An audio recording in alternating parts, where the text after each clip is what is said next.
अच्छा ठीक है, शुरू करते हैं। कल हम लोगों ने कॉल बैक्स देखे थे, कॉल बैक हेल्थ देखा था, प्रोमिसेस देखे थे, प्रोमिस चेनिंग देखी थी एंड एसिंग अवेयर देखे थे। यानी हम लोगों ने एक हिस्ट्री को कंप्लीट करते हुए प्रेजेंट पे आए थे। लेकिन बात आती है कि यार इनका जो इतना बड़ा कॉल जावा से एक हिसाब से देखा जाए सबसे कॉम्प्लेक्स टॉपिक हमने कल समझे, इसका रियल लाइफ में एग्जाम्पल क्या होगी, इसको हम रियल वर्ल्ड में कैसे इस्तेमाल करेंगे।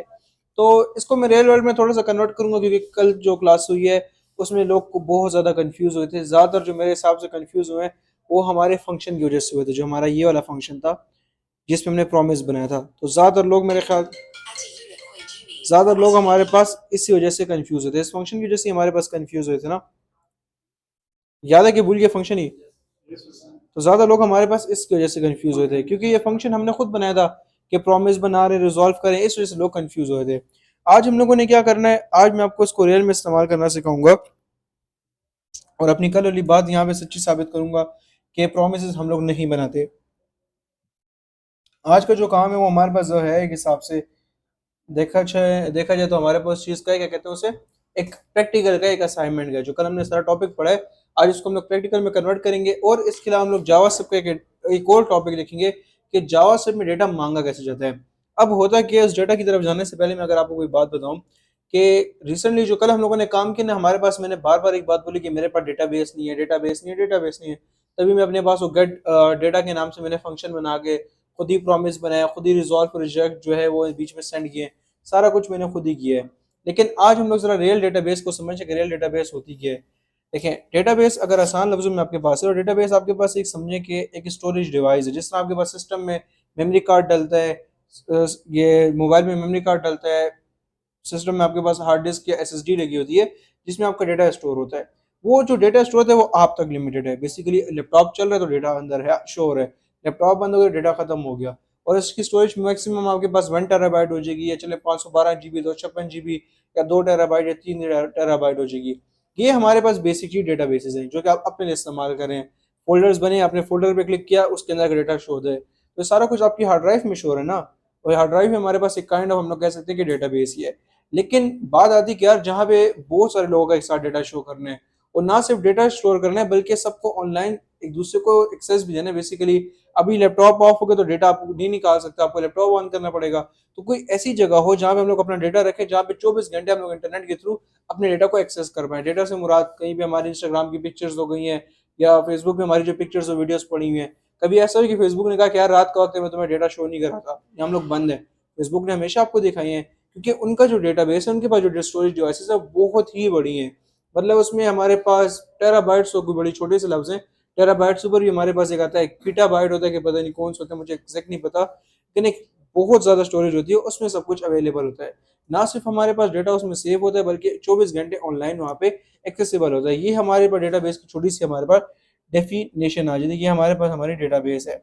लेकिन अगर मैं बात करूँ कि ये जो डेटाबेस है क्या क्या करती है, तो ये डेटाबेस जो है ना, बेसिकली इसका 4 रोल्स हैं। ये 4 किस्म के काम करती है। ये आपकी 4 बातों को समझती है। एक बात ये कहती है कि तुम मुझसे डेटा मांगो। बेसिकली तुम मुझे बोलो कि यार ये डेटा दे तो फला बंदे का, मैं तुम्हें दे दूंगा अगर तुम्हारे पास एक्सेस हुई। और इस जो मांगने को हम लोग अपने पास कैटेगराइज करते हैं, इसकी टाइप हम लोग रखते हैं कि यार ये गेट है। गेट से मुराद मांगना है। एक हमारे पास डेटाबेस ये डिफाइन करते हैं कि यार तुम मुझसे डेटा मांगो, मैं तुम्हें दूंगा। एक हमारे पास आता है डेटा सेव कराओ। यानी तुमने डेटा भी डेटाबेस में लेट से फेसबुक में आए हैं, पुरानी पिक्चर से हमने पिक्चर्स के ऊपर क्लिक किया, फेसबुक ने हमें पिक्चर शो करा दी। तुमने फेसबुक से डेटा मांगा ना कि यार मुझे मेरी पिक्चर्स दिखाओ। अब दूसरी बात ये कि मैंने फेसबुक के ऊपर क्लिक किया कि यार पोस्ट अ पिक्चर।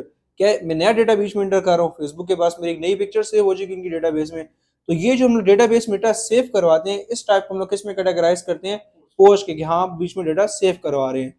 डेटा मांगना होगा तो गेट टाइप हो जाएगी कि हमारी रिक्वेस्ट की क्या टाइप है, आप रिक्वेस्ट कराते हैं ना। हमने पहली क्लास में समझा था कि यार एक सर्वर होता है, एक एक फ्रंट एंड होता है, एक बैक एंड होता है। फ्रंट एंड जो होता है वो बैक एंड के ऊपर एक रिक्वेस्ट करता है, और बैक एंड उसको रिस्पॉन्स करता है। अगर आप लोगों को याद हो, हमने सबसे पहली क्लास में देखा था। एक हमारे पास सिंपल सा हमारा फ्रंट एंड होगा, और एक हमारा बैक एंड होता है। ये दो चीज़ें हमारे पास होती हैं।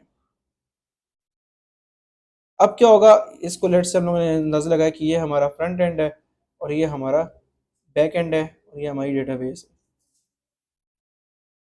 ये हमारी डेटाबेस है, बस जैसी भी हमारी डेटाबेस है। अब होगा क्या, एक यूजर आया, उसने कहा कि यार मैं एक कॉफी की वेबसाइट पे गया हूँ, तो मैंने कहा मुझे मेन्यू दिखाओ। अब फ्रंट एंड पे तो मेन्यू नहीं पड़ा हुआ ना, फ्रंट एंड रिक्वेस्ट करेगा अपने बैक एंड को कि यार यूजर आए, ये कह रहा है मुझे मेन्यू दो। ये जो रिक्वेस्ट होती है मांगने होते हैं हम लोग, मांगना यानी बेसिकली डेटा मांगना है, डेटा पोस्ट कराना है, डेटा को अपडेट कराना है, सब कुछ हमारे पास मांगने की कैटेगरीज में एक सॉरी एक रिक्वेस्ट की कैटेगरी में आता है कि ये मेरी एक रिक्वेस्ट है, तुम मुझे इसका जवाब दो, मैंने तुमसे एक इल्तिजा की है। तो ये हमारे पास एक रिक्वेस्ट की कैटेगरी में आता है। अब फ्रंट एंड जो है ये हमारे पास क्या करेगा, ये हमारे बैक एंड के ऊपर रिक्वेस्ट कराता है, ये हमारा फ्रंट एंड है। बैक एंड जो है वो आपकी रिक्वेस्ट को सुनता है, वो कहता है यार मेन्यू चाहिए। अब दो दो टाइप हो सकते हैं, आपको यार मुझे सिर्फ पिज्जा के आइटम्स दिखाओ या कंप्लीट मेन्यू। तो लेट्स से मैंने कहा कि मुझे कंप्लीट मेन्यू दिखाओ, तो बैक एंड उसको बदले में कहेगा सबर करो, मैं जाके डेटाबेस में ढूंढता हूँ कि हमारे पास मेन्यू में क्या है। तो बैक एंड आपकी रिक्वेस्ट सुनेगा, जो आपने रिक्वेस्ट किया फ्रंट एंड से, बैक एंड आपकी रिक्वेस्ट सुनेगा और डेटाबेस में जाके उस डेटा को ढूंढ के बदले में वापस आपको ला के दे देगा। आप रिक्वेस्ट करते हैं, बैक एंड आपको उसका रिस्पॉन्स करता है। ये हमारे पास यहाँ पे कुछ इस तरीके पे काम होता है। आपने रिक्वेस्ट की है, बैकएंड गया डेटाबेस में, डेटा शेटा ढूंढा, कुछ भी हुआ, आपको बदले में रिस्पांस पकड़ा दी कि हाँ यार तुम्हारी रिक्वेस्ट का हमारे पास ये रिस्पांस है। ये हमारे पास का छोटा सा रिस्पांस आ गया कि हाँ तुम्हारी रिक्वेस्ट का हमारे पास ये रिस्पांस है। कुछ इस तरीके में हमारे पास काम चलता है। लेकिन अभी बात ये कि ये सारी बातें तो फ्रंट एंड की चले, फ्रंट एंड तो हम लोग कर रहे हैं, बैक एंड की आ जाती है। लेकिन मैंने यहाँ पे ये सारा जिक्र क्यों किया, क्योंकि अभी हम लोग एक टॉपिक समझने लगे कि आप लोग रिक्वेस्ट करते कैसे हैं। कि जो हमने रिक्वेस्ट देखी कि रिक्वेस्ट हुई है, बदले में जवाब है, बाज़ाहिर तो यूज़र ने जाके गूगल पे लिखा रिक्वेस्ट हो गई, लेकिन इसके पीछे लॉजिक से लिखे हैं। हम लोग इस तरीके पे काम करते हैं। जो आपका गूगल है, गूगल के ऊपर आप जब भी आते हैं आपको इस तरीके पे एक सर्च बार मिलता है, उसमें आप कुछ भी बीच में सर्च करते हैं तो आपको जाके डेटा मिल जाता है। बाय डिफ़ॉल्ट क्या होता है, जब भी आप गूगल पे आए हैं, आपने यहाँ पे कुछ भी सर्च किया, गूगल ने आपकी बात सुनी और बदले में आपको वो चीज़ सर्च करके दे दी कि हाँ यार ये चीज़ हमारे पास एग्ज़िस्ट करती है।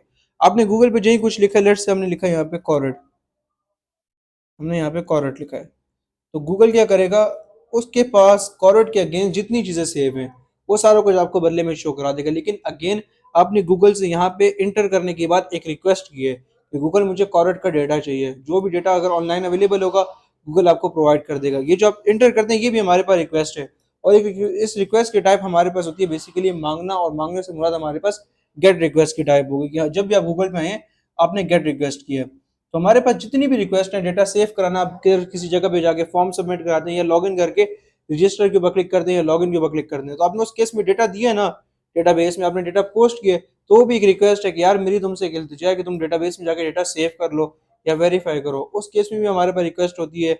आप अगर अपनी प्रोफाइल इमेज वगैरह अपडेट करते हैं, उस केस में भी आप जो करते हैं ना, प्रोफाइल इमेज अपडेट हुई है, ये भी हमारे पास एक रिक्वेस्ट है कि यार इंस्टाग्राम या फेसबुक जाके अपने डेटाबेस में जो तुम्हारी मेरी पुरानी प्रोफाइल पिक्चर पड़ी है उसे डिलीट करके अब ये इस्तेमाल करो। तो ये भी आप एक रिक्वेस्ट कर देंगे। आप जो कुछ भी करेंगे ना, डेटा डिलीट करना, डेटा मांगना, जो कुछ भी आप करेंगे सारा कुछ हमारे पास किस में अलाइन करेगा, रिक्वेस्ट की कैटेगरी में। और ये जो रिक्वेस्ट होती है इसकी चार कैटेगरीज हैं, हम लोग इसको चार टाइप्स में डिफाइन करते हैं। एक रिक्वेस्ट की टाइप हमारे पास देख लिया, हमारे पास मांगना होता है जो कि गेट है। एक होती है पोस्ट, यानी डेटाबेस में डेटा सेव करना। इसके अलावा हमारे पास दो टाइप्स और हैं। एक हमारे पास आ गई है गेट, आ गई है डेटा मांगना, एक हमारे पास पोस्ट आ गई है। एक हमारे पास सिंपली आ जाएगी जो पुराना डेटा आपने सेव कराया है उसको अपडेट करना, गेट पोस्ट अपडेट। अब ये जो रिक्वेस्ट की टाइप है ये अपडेट नहीं है, इसका काम बेसिकली अपडेट करना है, लेकिन जो रिक्वेस्ट की टाइप है हमारे पास कुछ ही है।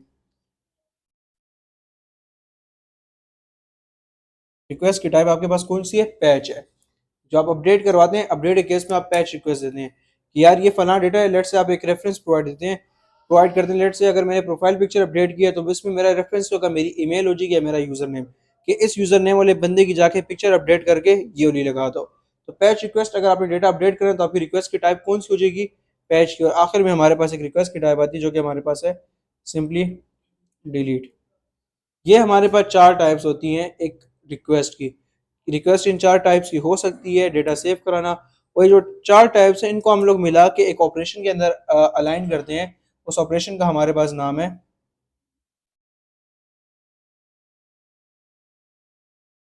CRUD operation. ये जो चार रिक्वेस्ट टाइप है ना, ये हमारे पास CRUD ऑपरेशन के अंदर अलाइन करते हैं कि हम लोग CRUD ऑपरेशन कर रहे हैं।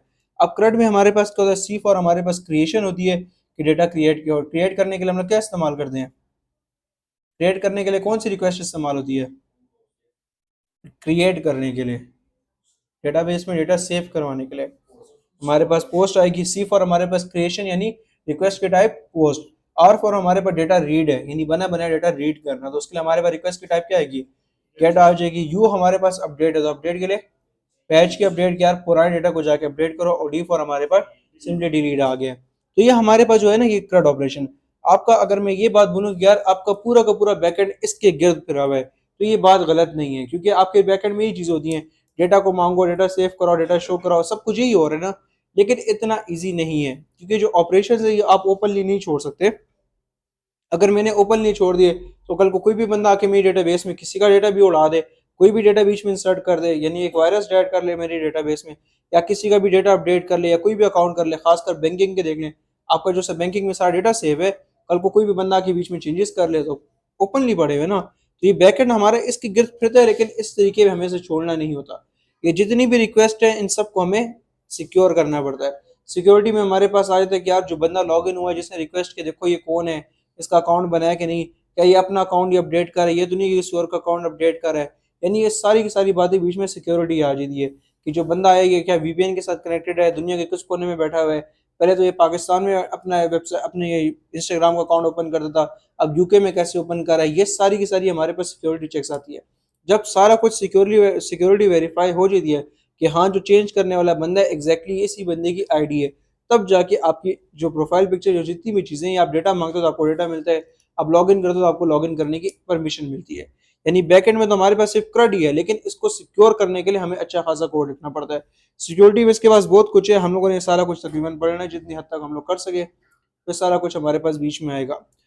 एक हमारे पास अगर मैं सिक्योरिटी की बात करूँ, सिक्योरिटी में एक हमारे पास आती है रेट लिमिटिंग। रेट लिमिटिंग हमारे पास बेसिकली होती क्या है,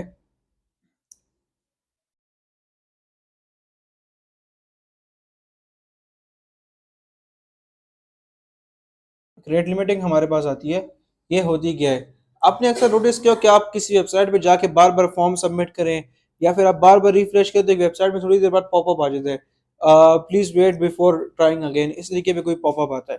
बेसिकली वो आपको वार्न करते क्या तुमने काफी ज्यादा रिक्वेस्ट करी है ना, तुम काफी दफा इस वेबसाइट को रिफ्रेश कर चुके हो, अब थोड़ा इंतजार करो। ये जो पॉपअप आता है ये बेसिकली रेट लिमिटिंग है, क्योंकि अगर आप बार बार डेटाबेस के ऊपर यानी बैकएंड को रिक्वेस्ट करते जाए, रिक्वेस्ट फ्री तो नहीं होती ना, आपके डेटाबेस पे लोड पड़ता है, डेटाबेस पे लोड पड़ा यानी आपका बिल ज्यादा आया, जो बंदा मालिक है डेटाबेस का, जिस बंदे ने वेबसाइट बनाई है, उसको ज्यादा पैसे देने पड़ेंगे क्योंकि उसकी डेटाबेस बहुत ज्यादा इस्तेमाल हुई है। इस केस में हमें रेट लिमिटिंग लगानी पड़ती है, एक फंक्शन लगाना पड़ता है कि यार एक बंदा मेरी वेबसाइट पे आके अगर 1 मिनट के अंदर 15 दफा कोई रिक्वेस्ट करे ना, हम लोग इसमें 1 मिनट या 10 मिनट का टाइम लेते हैं, तो मैंने यहाँ पे लिखा कि यार अगर एक बंदा मेरी वेबसाइट पे आके 1 मिनट के अंदर 15 रिक्वेस्ट करे ना, 16 रिक्वेस्ट इसको करने ना दो, यानी 16वीं दफा डेटा मांगने है ना, तो बैकएंड उसको ब्लॉक कर ले कि मैं तुम्हें डेटा दे ही नहीं रहा, यानी डेटाबेस तक जाओ ही नहीं। जो ऐप हमारे पास यहाँ पे हमारा रिक्वेस्ट लेके क्या आया था, उसको रास्ते में रोक दो, क्या तुम्हारे लिए कुछ नहीं है, यहाँ से वापस मुड़ जाओ। ये चीज हमारे पास रेट लिमिटिंग कहलाती है। तो हमें इस तरीके की भी सिक्योरिटी लगानी पड़ती है। इसके अलावा एक्सेस देखना पड़ता है कि जिस बंदे ने रिक्वेस्ट किया है, लेट से मैं अपनी प्रोफाइल अपडेट कर रहा हूँ, तो मेरी प्रोफाइल जो अपडेट हुई है चेक किया जाता है करंटली बंदा लॉग इन कौन सा है, यानी प्रोफाइल जो अपडेट कर रहा है क्या वही बंदा लॉग इन है जिसकी प्रोफाइल है, और इसने पासवर्ड ऐड किया था कि नहीं, क्या यूजुअली इधर से इधर ही अपनी वेबसाइट आके सॉरी अपना अकाउंट ओपन करते होता है, या लोकेशन तो चेंज हुई, यानी बहुत सारी बातें हमारे पास इन सब में आ जाती हैं। तो बैकएंड तो हमारे पास CRUD ही है, लेकिन इस सब को सिक्योर करने में अच्छा खासा आपको कोड लिखना पड़ता है, काफी कुछ आपको बीच में देखना पड़ता है। अच्छा, इसके अलावा हमने यहाँ पे एक और चीज लिखी है, एक और लिखा हुआ है ऑथेंटिकेशन और एक लिखा हुआ है ऑथराइजेशन। तो ऑथेंटिकेशन का किसी को पता है ऑथेंटिकेशन हमारे पास क्या होती है? ऑथेंटिकेशन आप बेसिकली किसी बंदे को वेरीफाई करना, आप लॉगिन करते हैं वेबसाइट पे जाके, तो एक ऑथेंटिकेशन है ना, आप किसी वेबसाइट पे लॉगिन करें, इस चीज को हमारे पास ऑथेंटिकेशन कहते हैं कि एक बंदा आया वेबसाइट पे लॉगिन हुआ, हाँ वो ऑथेंटिक बंदा है, वो मेरी वेबसाइट के ऊपर एग्जिस्ट करता था। अगर तो लॉगिन हो गया नहीं वो बंदा ऑथेंटिक है, हमारे पास वाकई ये बंदा एग्जिस्ट करता है। एक चीज हमारे पास आती है यहाँ पे, ऑथेंटिकेशन आ जाएगी।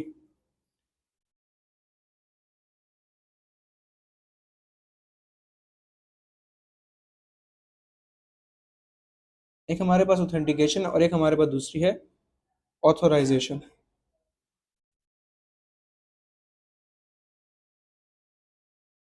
अब ऑथेंटिकेशन से मुराद तो आपको पता लगे कि यार किसी बंदे का लॉगिन वेरीफाई करना, इस तरीके की चीजें हमारे पास किस में कैटेगराइज होंगी, ऑथेंटिकेशन में। अब ऑथराइजेशन क्या होती है?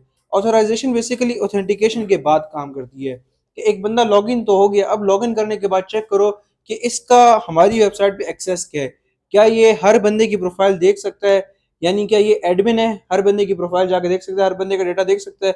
हर वेबसाइट में एक एडमिन एग्जिस्ट करता है जो कि पूरी की पूरे यूजर्स को मॉनिटर करता है कि मेरी वेबसाइट पे कितनी ट्रैफिक आई है, कितने बंदों ने एक्सचेंज किया है, कितने नए अकाउंट्स बने, कितने लोगों को ईमेल वेरीफाई गई। एक एडमिन का अकाउंट लाजमी होता है। तो ये चीज चेक की जाती है कि ये बंदा जो लेट से मेरे पेज पे आ रहा है, मैं लॉग इन होने के बाद लेट से फ्रीलांसर, मेरे पास एक पेज है ना, एक फ्रीलांसर का है और एक मेरे पास क्लाइंट का है। तो मैं log in as a client हुआ हूँ। तो मेरा इन्होंने एक्सेस बनाया कि जो बंदा क्लाइंट से लॉग इन होगा वो सिर्फ फ्रीलांसर का पेज देख सकता है, नहीं वो फ्रीलांसर्स को हायर कर सकता है। यहाँ पे ये बना हुआ है। और अगर एक बंदा फ्रीलांसर का as a freelancer log in हुआ तो सिर्फ क्लाइंट का पेज देख सकता है। तो इस केस में एक्सेस देखा जाता है कि जो बंदा करंटली वेबसाइट इस्तेमाल कर रहा है, क्या ये फ्रीलांसर है क्या क्लाइंट, इसको दूसरे पेजेस का एक्सेस देना है कि नहीं, क्या ऐसे एडमिन के पेज पे आने देना है कि नहीं। ये जो पूरा एक्सेस की गिर्द हमारी बातें घूम रही है, सारा कुछ किसमें, ऑथराइजेशन में आता है। तो ये भी एक सिक्योरिटी है। तो बैकएंड में हमारे पास चीज़ों को बनाने से ज़्यादा इनको सिक्योर करना पड़ता है। तो कुछ थोड़ी बहुत बातें समझ आई हैं जो हमने थ्योरेटिकल बात।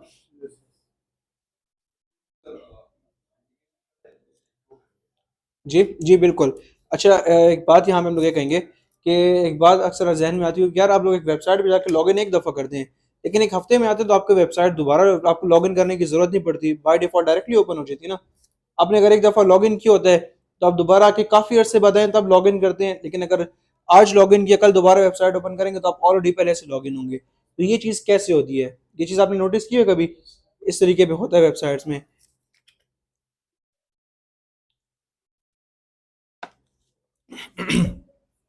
बेसिकली यहाँ पे कुछ इस किस्म का रूल चलता है कि मैं डेटाबेस हूँ, सही है। मेरे पास आता है एक बंदा, अपना ये बंदा आता है, मैं अपनी ईमेल और पासवर्ड देता है। मैं कहता हूँ हाँ तुम वेरीफाइड हो, ये तुम्हारी प्रोफाइल है, तुम लॉग इन हो जाओ। अब ये दोबारा आता है, रीलोड करता है कि दोबारा मुझे कहता है। तो मैं से कहता हूँ यार तुम हर दफा आ रहे हो, तुम मुझे बार बार क्यों वेरीफाई करा रहे हो कि तुम्हारी ईमेल और पासवर्ड ये। कोई आसान तरीका निकालते हैं, ये कहते हैं मेरे पास उसके अलावा कोई ऑप्शन नहीं है, तुम कुछ कर सकते हो तो मुझे तुम करके दो। तो मैं इसे क्या कहूँगा, ये नेक्स्ट टाइम मेरे पास आएगा ना, लेट से इसका आगे नाम, इसने मुझे अपनी ईमेल दी है और अपना पासवर्ड दिए, तो मैं इसको ईमेल और पासवर्ड वेरीफाई तो करके दूंगा, लॉगिन तो करूंगा, लेकिन इसके बदले में मैं एक, समझ लो, कोड दे देता हूँ कि तुमने अगली दफा आके मुझे बोलना है 007, बस तुमने मुझे इतना बोलना है, ना ईमेल देना ना पासवर्ड देना। तो अगली दफा आएगा जब ये मेरी वेबसाइट पे आएगा ना, ये मुझे रिक्वेस्ट में एक 007 लिख के भेज देगा। ये 007 लिखा होगा, मैं देखूंगा अच्छा ये बंदा है, ये तो मेरे पास वेरीफाइड, यानी ये वेरीफाइड है, इसी को बस लॉगिन करा दो, इस ईमेल और यूजर पासवर्ड मांगने की जरूरत नहीं है। तो ये हमारे पास खैर बैकएंड का कॉन्सेप्ट, हम इसको इस्तेमाल करेंगे भी। तो होता है क्या कि बैकएंड आपको बदले में एक टोकन प्रोवाइड करता है, एक यूनिक आईडी प्रोवाइड कर लेता है कि तुम इसे जाके अपने पास सेव कर लो। ये आपका काम नहीं है सेव करना, ये सारा कुछ हमारा ब्राउजर हैंडल करता है। तो ये आप इसे अपने पास, ब्राउजर इसे अपने पास सेव करता है। और नेक्स्ट टाइम जब आप उस वेबसाइट पे दोबारा जाते हैं तो ब्राउजर, वो जो टोकन है आपको क्या मिला होता है, यूनिक कोड मिला होता है। ब्राउजर एक कोड डेटाबेस को होता है कि यार हम लोग तो ये लोग हैं, तो तुम मुझे वेरीफाई करते हो कि नहीं। तो ब्राउजर आपको सिंपली जो डेटाबेस जो है सिंपली वेरीफाई कर लेता है कि हाँ यार तुम तो यही मेल वाले, चलो तुम्हें लॉग इन कर लें। तो इससे फायदा क्या होता है कि आपको बार बार लॉग इन नहीं करना पड़ता, हर रिक्वेस्ट में बस आपको टोकन साथ चले जाते हैं कि यार ये बंदा 007 वाला है, सही है। ये बैकएंड के कॉन्सेप्ट से हम इसको बैकएंड में देखेंगे, लेकिन थोड़ा बहुत आइडिया हो जाना चाहिए। तो ये हमारी सारी की सारी बातें थी, ऑथेंटिकेशन, ऑथराइजेशन, और जितनी चीज़ें हम लोगों ने देखी हैं, कुछ थोड़ा बहुत समझ आया सब में। रिक्वेस्ट की टाइप्स कितनी होती हैं? गेट, पोस्ट, पैच और हमारे पास डिलीट आ जाएगी। और इस सारे ऑपरेशंस को हमारे पास क्या कहा जाता है? फ्लड ऑपरेशंस हमारे पास आते हैं। अच्छा, ये कराने का मकसद क्या था? ये तो खैर बैकएंड की चीज़ें थी। कराने का मकसद क्या था, क्योंकि अभी हम लोग अभी किसी और डेटाबेसेस को हम लोग पहले समझते हैं। डेटाबेसेस एक होती है सिक्योर, जो कि इस बंदे ने बना के रखी है, इसने ओपनली छोड़ी है। ये कहते हैं क्या तुम्हें डेटा चाहिए, कुछ करना है, तुम आके मेरी डेटाबेस से बोलो, मैं तुम्हें डेटा, मेरी डेटाबेस में डेटा देगी। इस तरीके भी में हमारे पास एग्जिस्ट करता है। कुछ डेटाबेसेस ओपन होती हैं, अवेलेबल होती हैं, अगर आपको टेस्टिंग करनी है वेबसाइट के दौरान तो आप वो वाला डेटा इस्तेमाल कर सकते हैं। तो आज हम लोग ऐसा ही कर रहे हैं, अपनी डेटाबेस बनाने के बजाय जो लोगों की फ्री ओपन डेटाबेसेस हैं, हम उनकी एपीआईज, एपीआईज का पता नहीं एपीआईज क्या होती हैं? सबसे पहली क्लास में हमने डिस्कस किया था कि हमारे पास एपीआईज होती हैं। ये फ्रंट एंड है।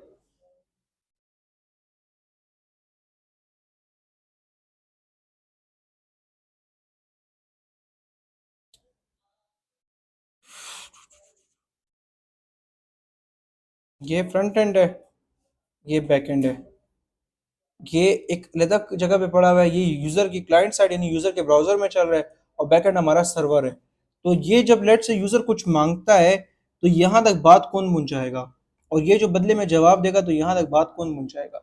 इसकी मैंने एग्जांपल आप लोगों को वेटर के, रेस्टोरेंट और वेटर के साथ दी थी कि अगर आप किसी रेस्टोरेंट में जाते हैं तो आप डायरेक्टली किचन में तो जाके नहीं बोलते ना मुझे ये खाना है।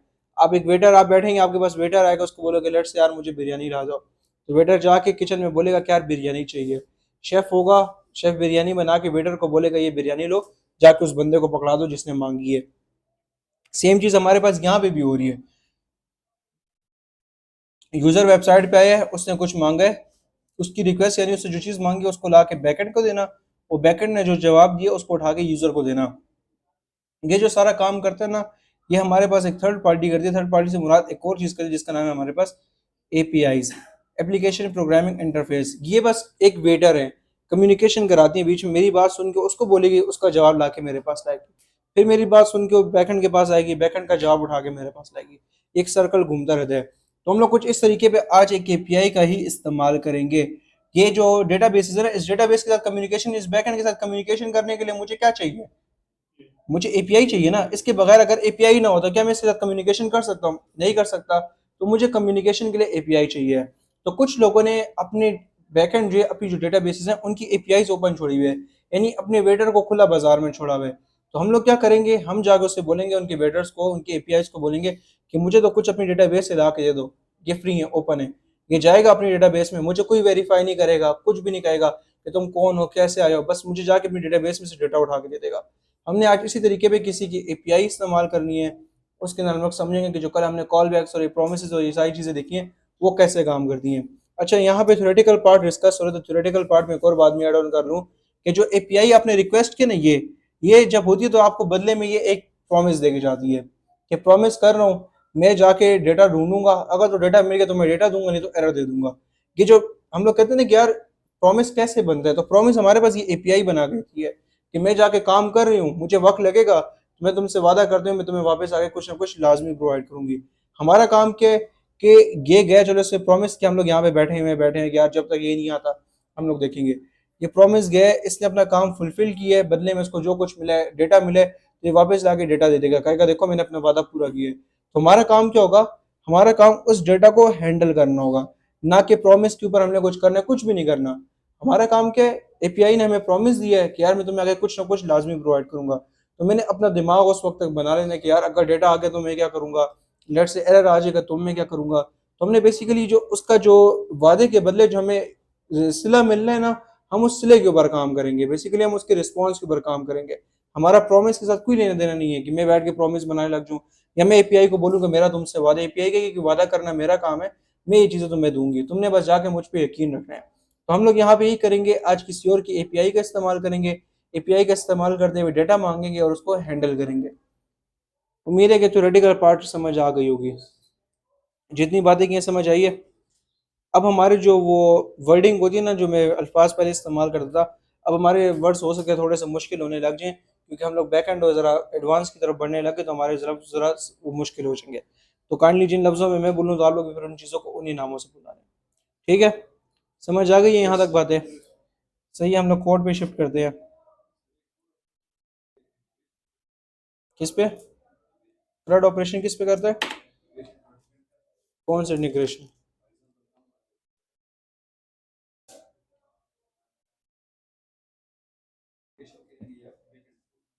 इंटीग्रेशन तो नहीं करेंगे, बस एपीआई होनी चाहिए आपके पास बैकएंड की। बैकएंड अपना बनाओगे तो अपने बैकएंड की एपीआई डालोगे, किसी और का डेटाबेस इस्तेमाल करोगे तो उसकी एपीआई डालोगे। ये एपीआई आपके पास होनी चाहिए, और मेन चीज़ आपके पास एपीआई है। कौन सा इंटीग्रेशन?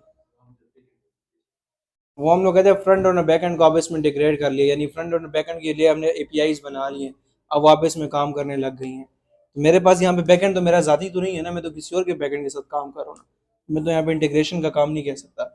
मैं यहाँ पे फिलहाल एक हल्का फुल्का काम ये कर रहा हूँ कि किसी की एपीआई उठा के, किसी का वेटर उठा के उससे डेटा मांगूंगा, बस मैं तो फिलहाल इतना ही काम कर रहा हूँ।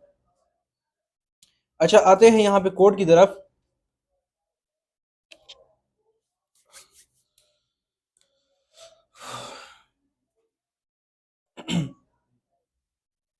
हमारे पास एपीआईज की, जैसे मैंने जिक्र किया कि हमारे पास एपीआईज होती हैं, तो आप चाहें तो यहाँ पे हमारे पास गूगल पे आके आप सर्च कर लें।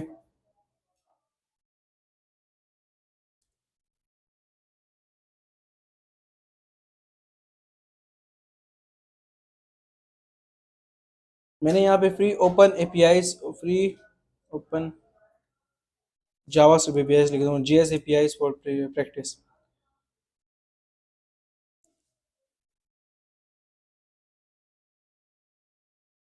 तो देखें free API 90 plus public APIs for testing no की।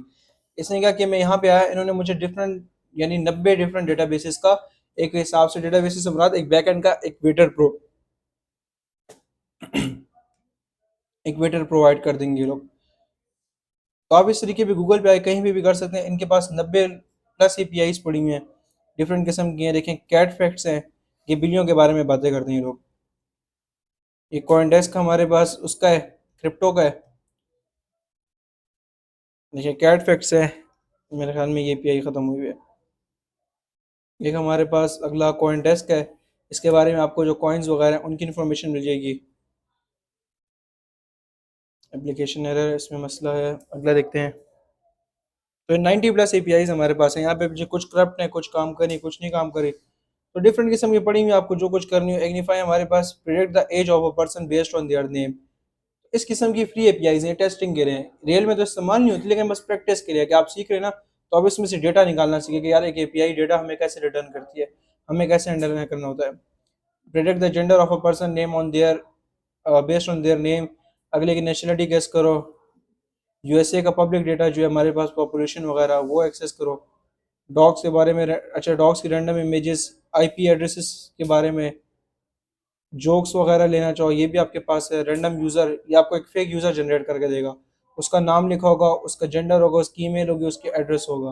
इस हिसाब से हमारे पास देखिए इतनी बहुत सारी इनके पास फ्री एपीआईज पड़ी है, सिर्फ फेक एपीआईज हैं प्रैक्टिस के लिए, सीखने के लिए। तो इसी हिसाब से मैं भी एक एपीआई इस्तेमाल करूंगा जो कि बनी बनाई एपीआई है। उसका नाम है हमारे पास ये I can has dad jokes. ये कुछ ठंडे लतीफ़े होते हैं, ये एपीआई हमें ठंडे लतीफ़े रिटर्न करती है। ये उसकी एपीआई है ये। अगर आपको चाहिए ना, बाय डिफॉल्ट मैंने कहा था कि हमारा ब्राउजर क्या काम करता है, रिक्वेस्ट किस टाइप की करता है। अगर मैं क्रोम में कुछ लिख के एंटर करूंगा तो रिक्वेस्ट की क्या टाइप होगी। तो मैंने यहाँ पे गेट रिक्वेस्ट किया है, एक लिंक मैंने किसी के बैकएंड का लिंक डाल के यहाँ पे एंटर किया है, तो देखिए मुझे बदले में एक जोक मिल गया। A dad washes his car with his son और after a while the son says why you can't just.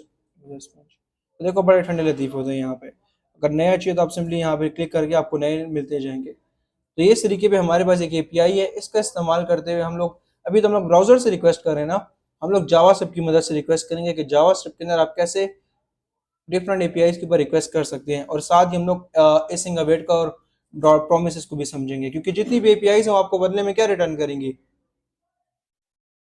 जब वो पेंडिंग में होगी तो क्या रिटर्न होगा हमारे पास, प्रॉमिस ही रिटर्न होगा ना। तो देखते हैं अभी जितनी बातें की हैं वो समझ आ रही हैं, पक्की बात है।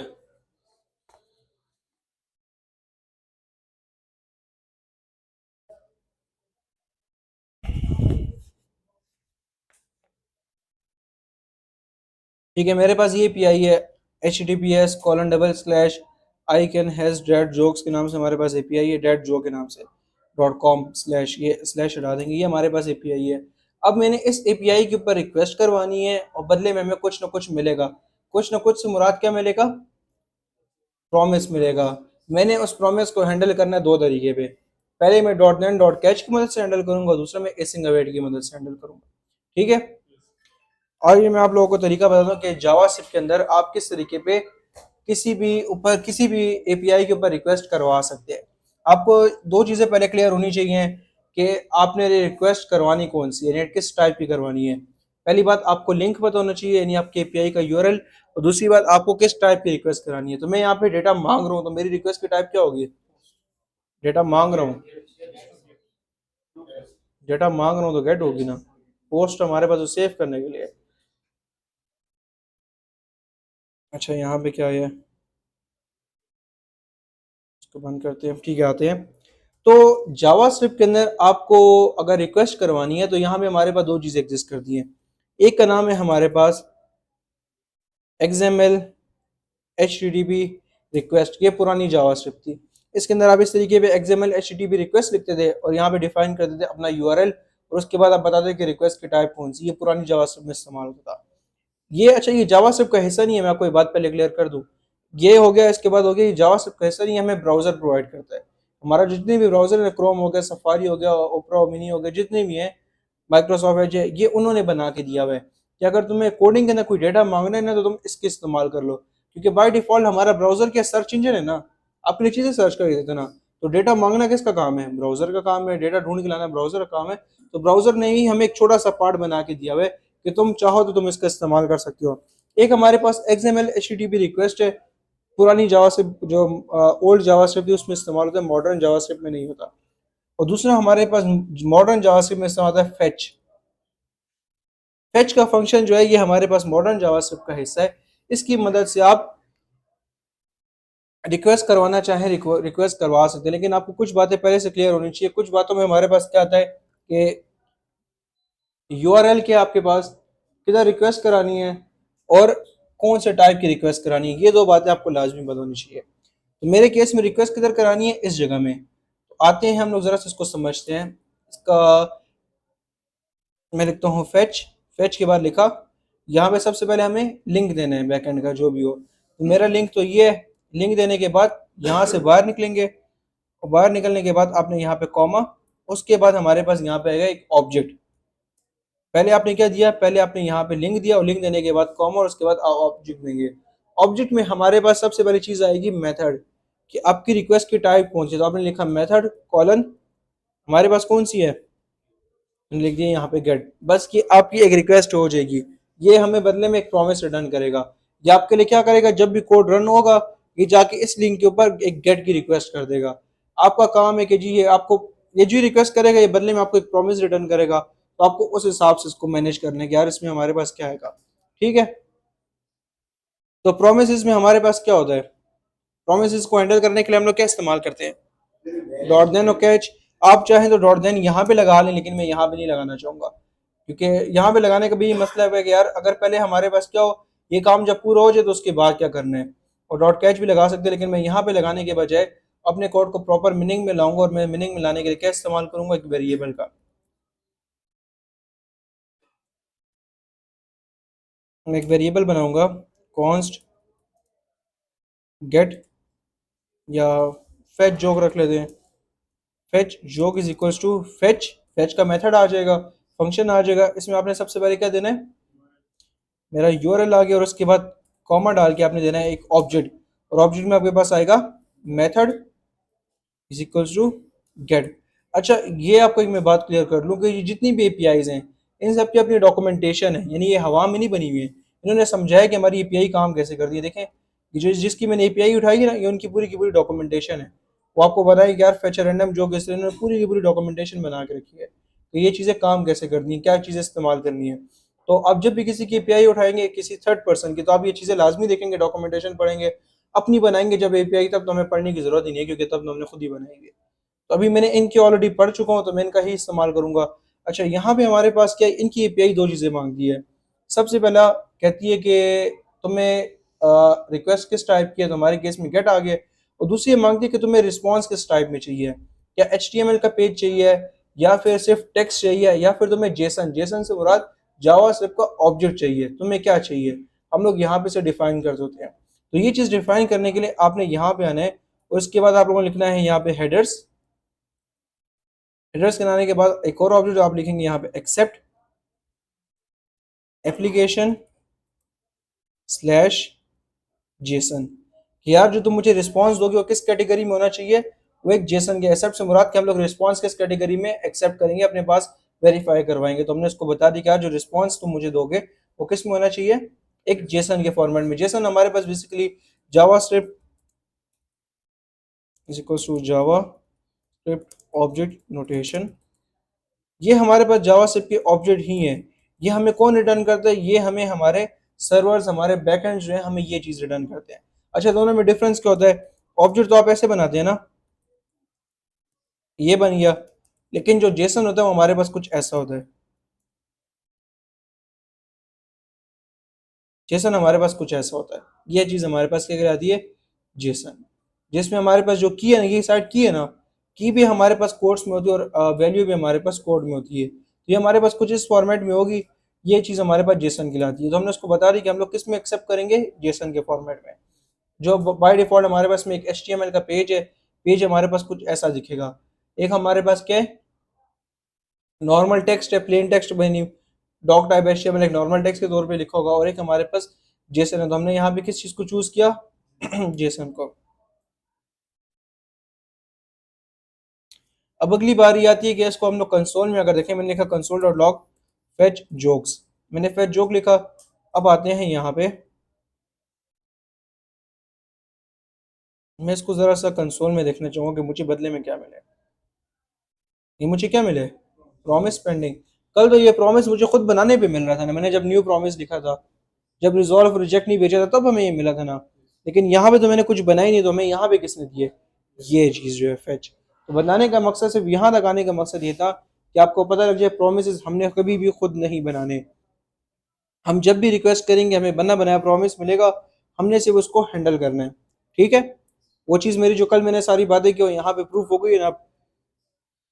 अब किधर HTML मिलेगा तो फिर इसका कोई फायदा नहीं रहना।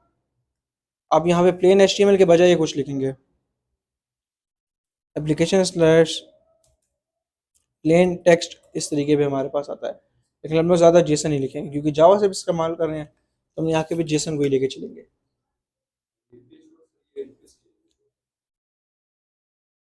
कौन, गेफेज, हाँ ये रिक्वेस्ट कराने का काम आता है। ठीक है यहाँ तक। अब हमारे पास क्या है, प्रॉमिस तो आ गया है, हमें इस प्रॉमिस को हैंडल करना। तो ये प्रॉमिस किस में सेव हुआ हुआ है, फेच जोक में नाम में। हमने क्या करना है, इसको हैंडल करना। तो हैंडल करने के लिए हम लोग क्या करेंगे, सिंपली आ जाएंगे फेच जोक, हैंडल करने के लिए क्या लगाएंगे, प्रोमिस के तरीके पे डॉट देन, और डॉट देन में हमें क्या मिलेगा, अगर रिजॉल्व हुआ तो डॉट देन में हमें क्या मिलेगा, रिस्पॉन्स आता है ना। अगर तो रिजॉल्व रिटर्न हुआ तो हमें किस में मिल जाएगा, डॉट देन में। किसी भी नाम से रिसीव करो, मैं रिसीव करने के बाद कंसोल में प्रिंट कराता हूँ, और इन केस एरर आ गया फिर डॉट कैच। डॉट कैच में हमें क्या मिलता है, रिजेक्ट में जो कुछ लिखा होता है वो। तो उसको रिसीव करने के लिए हमने यहाँ पे कुछ ना कुछ लिख लेना है, कंसोल डॉट लॉग ये एरर। तो ये हमारी प्रॉमिस हैंडलिंग हो गई है। आपने क्या काम करना था, आपने इतना काम करना था बस। कल जो इतने लंबे लंबे किस्से हमने डाले ना, वो सारे किस्से खत्म हो गए। वो सिर्फ प्रोमिस बनाने का तरीका था कि प्रोमिस रियल में बनते कैसे हैं, और ये हैंडल करने का तरीका है कि रियल में हमारे पास हैंडल कैसे होते हैं। तो बाकी देखते कि रिफ्रेश किया तो हमें कुछ ना कुछ मिला है ना, रिस्पॉन्स टाइप, ये कुछ लिंक चीज़ें लिखी हुई हैं, फिलहाल आपकी समझ नहीं आएगी। लेकिन एक चीज़ लिखी है बीच में, ओके ट्रू। ओके ट्रू का मतलब ये कि तुम्हारी रिक्वेस्ट सक्सेसफुल हो चुकी है, और हमने तुम्हें बदले में क्या रिटर्न किया है, हमें तुम्हें बदले में रिजॉल्व रिटर्न किया है। प्रॉमिस जब फुलफिल हुआ है बाय डिफॉल्ट ऐसे हमें प्रॉमिस रिटर्न किया है, और जब प्रॉमिस हमारा कंप्लीट हो गया तो उसने हमें बदले में रिजॉल्व रिटर्न किए। ठीक है, अब ये भी हमारे पास कुछ ऐसा रिस्पॉन्स है, रिस्पॉन्स हमारे पास बॉडी है, इसमें कुछ नहीं लिखा हुआ। ये ओके का ट्रू का स्टेटस आ गया है।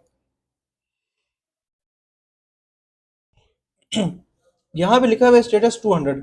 स्टेटस के हमारे पास बेसिकली कोड्स हैं। प्रोग्रामिंग में हमारे पास 100 से लेके तकरीबन 500 तक, 600 तक सॉरी, स्टेटस कोड्स हैं। स्टेटस 100 की लाइन जो है, ये हमारे पास आता लोडिंग की स्टेट होती है कि जब कोई चीज़ लोड हो रही है ना, तब हमारा उसका स्टेटस होता है 100। तो वहाँ पे ओके और इन चीज़ों के लिखे के बजाय वहाँ पे लिखा होता है सिंपली 100।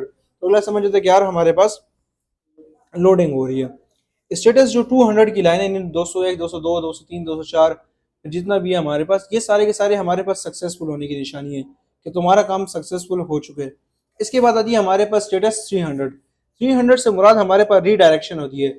आपने देखा ना कि आप एक वेबसाइट के एक लिंक के ऊपर क्लिक करते हैं, एक नई वेबसाइट ओपन हो जाती है, तो आप पुरानी वेबसाइट से निकल के एक नई वेबसाइट पे आ जाते हैं। इस चीज को हमारे पास रीडायरेक्शन कहते हैं। बेसिकली आप एक पेज से दूसरे पेज पे, यहाँ देखते हैं, आप एक पेज से दूसरे पेज पे सिंपली रीडायरेक्ट हुए। ये हमारे पर रीडायरेक्शन क्या आती है, जो स्टेटस 300 है ये हमारे पास रीडायरेक्ट करने में आता है कि यार ये बंदा जो है एक पेज से निकल के दूसरे पेज के ऊपर है। स्टेटस 300 की लाइन रीडायरेक्शन। स्टेटस 400 की लाइन हमारे पास एरर होती है।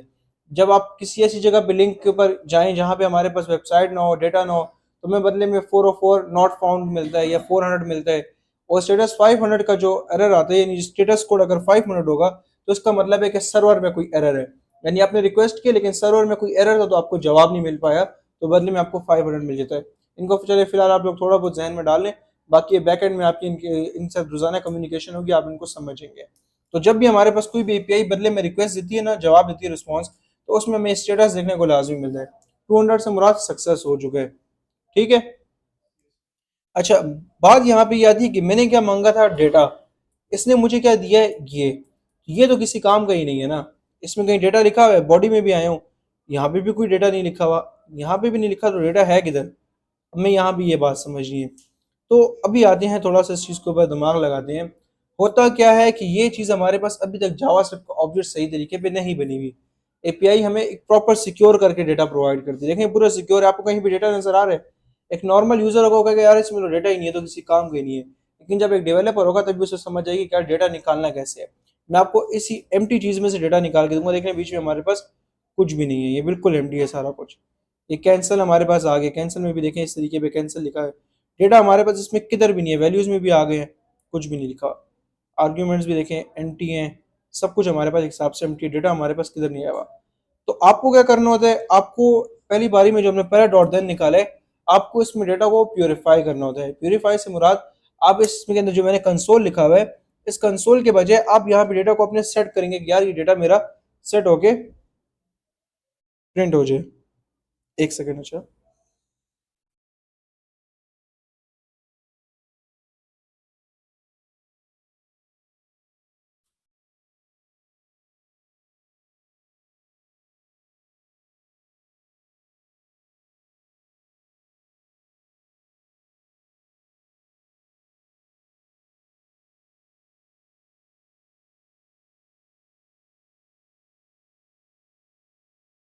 सही है। हमें क्या करना है, जो हमें डेटाबेस से जो एपीआई ने हमें रिस्पांस दिया है, हमें इसे प्यूरिफाई करके जावा के प्रॉपर ऑब्जेक्ट में कन्वर्ट करना है। अभी तक ये कन्वर्ट नहीं हुआ, तो होगा क्या, हमें यहाँ पे अब स्टेप्स वगैरह फॉलो करने पड़ जाएंगे। अब हमें यहाँ पे स्टेप्स वगैरह फॉलो करने पड़ जाएंगे। पहले स्टेप में हमें इस रिस्पॉन्स को जो है ना, उसको प्योरीफाई करना है। देन अगले स्टेप में उस जो प्योरीफाई वाला डेटा है, उसको आपने डिस्प्ले कराना है, कि जो कुछ कराना है अब अगले स्टेप में करवाएंगे। तो मैं यहाँ पे आता हूँ, उसको प्योरीफाई कराता हूँ। प्योरीफाई कराने के लिए मैं एक वेरिएबल का इस्तेमाल करूंगा, आप चाहें तो करें, ना चाहें तो ओपनली रख लें। Const result is equals to, आपको डेटा किधर मिला हुआ है, रिस्पॉन्स में ना, आरईएस में आपको रिस्पॉन्स मिला है ना, तो लिखेंगे आरईएस, और इसको आपको प्योरीफाई करना है, तो प्योरीफाई के लिए लिखेंगे डॉट जेसन। आपका काम यहाँ पे खत्म हो गया, आपका डेटा सिंपली प्योरीफाई हो गया। अब क्या करना है, जो आपका डेटा यहाँ पे, ये जो फेच हमारे पास चला था, इसने जो चीज़ आपको रिटर्न की थी वो हमारे पास डॉट देन में मिल जाता है। रिजॉल्व जो था वो किस में मिला हमें, डॉट देन में। डॉट देन में हमें किस नाम से उसे रिसीव किया है, रेस्ट के नाम से। अब मैंने इसको बोला कि रेस्ट को क्या करो, जेसन के फॉर्मेट में कन्वर्ट कर दो। कन्वर्ट करने के बाद पहला काम हमारा यहाँ पे मरहला इस डॉट देन का कंप्लीट हो गया। डेटा आया, डेटा उसको प्योरीफाई किए। अब इसे हमें अगले टास्क के अंदर भेजने कि यार मेरा काम पूरा हो गया, अब तुम अपना काम शुरू कर लो। तो नेक्स्ट टास्क में भेजने के लिए हम लोग यहाँ से इसको करेंगे रिटर्न रिजल्ट, क्योंकि जो हमारे पास ये जो है ना, अब ये रिजल्ट में जो डेटा सेव है ये टोटली प्योरीफाइड डेटा है। इसको मैं यहाँ पे इस्तेमाल नहीं कर सकता, मुझे इसे आगे भेजने है। अच्छा, अगर आप चाहें तो वेरिएबल में बना के, यानी वेरिएबल में प्योरीफाई करके आगे भेज सकते हैं, या फिर आप ऐसा कर लें, रिटर्न रेस डॉट जेसन, कि डेटा जो प्योरीफाई हुए आगे सेंड कर दो। रिटर्न से मुराद आगे भेजना होता है ना। अब इसके बाद हमें क्या करना है, इसके बाद हमें यहाँ पे एक और डॉट देन लगाना है। पहला स्टेप कंप्लीट हो गया, उसके बाद अगला स्टेप, यहाँ से जो चीज़ रिटर्न हुई है, हमने यहाँ पे जो रिटर्न किया आपको यहाँ पे मिल जाएगा। आप किसी भी नाम से रिसीव करें, मेरा S2 के नाम से करता हूँ, आप सेम नाम से भी कर सकते हैं। और इस केस में मैं आगे करता हूँ कंसोल डॉट लॉग S2। बस, ये हमारी क्या थी, इस वाले को मैं फिलहाल यहाँ भी रहने दूंगा। ये हमारी थी उस डेटा को जो हमें प्रॉमिस ने रिटर्न किया है, उसको पूरा का पूरा सेट करने का। पहले वाले डॉट देन में हमने डेटा को रिसीव करके प्योरीफाई किए, और दूसरे रिटर्न में हम लोगों ने उसको सिंपली प्रिंट करा दिए। अगर हम लोग अब आउटपुट जाकर देखें तो हमें क्या मिला, जावास्क्रिप्ट का एक ऑब्जेक्ट, और बीच में देखें डेटा है, उसकी आईडी है, जोक है, और एक हमारे पास का स्टेटस के यहाँ सक्सेसफुली आ गए। रिफ्रेश किया, अब हमारे पास नया जोक आ गया। देन रिफ्रेश किया, एक और आ गया। रिफ्रेश करेंगे फिर हमारे पास आ जाएगा। तो यानी एपीआई से सक्सेसफुली हम लोगों ने डेटा मांग लिया, और हमने प्रोमिस यानी डॉट देन और डॉट कैच का इस्तेमाल करते हुए अपने डेटा को प्योरीफाई भी किया और आगे इस्तेमाल भी किया। अगर मैं रेस्ट डॉट जोक, हमारे पास इस ऑब्जेक्ट में रेस्ट टू क्या है, रेस्ट टू हमारे पास पूरा का पूरा ऑब्जेक्ट है ना। इसमें हमारे पास एक आईडी है, एक स्टेटस है, और एक हमारे पास जोक है। तो मैं इस चीज को प्रिंट कराना चाहता हूँ खाली, तो मैं क्या लिखूंगा, रेस्ट टू डॉट जोक। अब देखते हैं। तो अब हमारे पास अच्छा क्या गलती आई है, कोई गलती की है मैंने? नहीं नहीं ठीक है, इंटरनेट की इशू था। अब देखिए हमारे पास सिर्फ जोक्स आने लग गए हैं। तो कुछ इस तरीके पे आपने हैंडलिंग करनी होती है। प्रोमिस का किस्सा एक हिसाब से बनाने का किस्सा खत्म हो गया, सिर्फ प्रोमिस हैंडलिंग आ गया। ये चीज हमेशा हमें प्रॉमिस रिटर्न करेगी, हमने सिंपली उसको हैंडल करना है। पहले डॉट देन में हम लोगों ने उसको प्योरीफाई किया, दूसरे डॉट देन में हमने उसको प्रिंट करा दिया। तो कुछ समझ आइए यहाँ तक? जी। ये अच्छा, जो पहला डॉट देन जो चीज रिटर्न करता है ना, वो आपको दूसरे में मिल जाती है। मैंने जो यहाँ से रिटर्न किया वो आपको यहाँ में मिलेगा। अगर मैं इस केस में कोई रिटर्न करूंगा ना, यहाँ से मैं लिखूंगा रिटर्न, क्या नाम था उसका, रेस्टू डॉट जोक, रेस्टू था ना। अब ये जो रिटर्न हुए मुझे कहाँ मिलेगा, तीसरे डॉट देन में। मैं यहाँ पे सिर्फ जोक के नाम से रिसीव करूँ ना, कंसोल डॉट लॉग जोक करता हूँ। तो अब देखें, पहले वाला क्या कर रहा है, प्यूरिफाई कर रहा है, दूसरे वाला हमारे पास ऑब्जेक्ट में से जोक निकाल रहा है, और तीसरा वाला खाली जोक प्रिंट कर रहा है। अब देखो, तो जो पहला रिटर्न करेगा ना हमारे पास, वो दूसरे में आएगा, दूसरा रिटर्न करेगा तो तीसरे डॉट देन में आएगा, यानी जो भी हमारे पास यहाँ पे रिटर्न करेगा, आपको अगले डॉट देन में वो चीज मिल जाएगी। ठीक है।